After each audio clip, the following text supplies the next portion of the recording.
Dear friends, আজকে আমি একটা ছোট্ট পোয়েম বলতে চলেছি। তার নাম হলো out in the filled with god. তাহলে শুরু করি। Out in the filled with god, the little spirit that fated me, I lost him yesterday.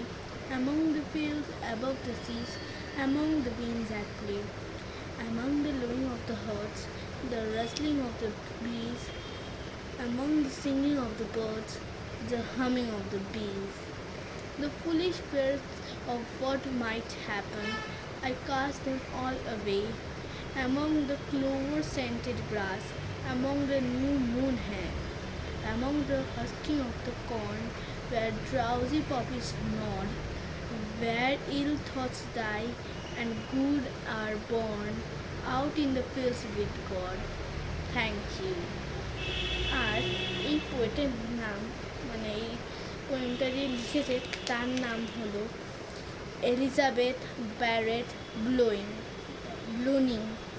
তো এই ভিডিওটা কেমন লাগবে please like share and subscribe করতে ভুলো না। তো তাকে নিয়ে বাই। আর এইরকম আমি বলবো যে কোন পোয়েমটা তোমাদের সব থেকে ভালো লাগবে, কমেন্ট করতেও ভুলো না। তাকে নিয়ে বাই।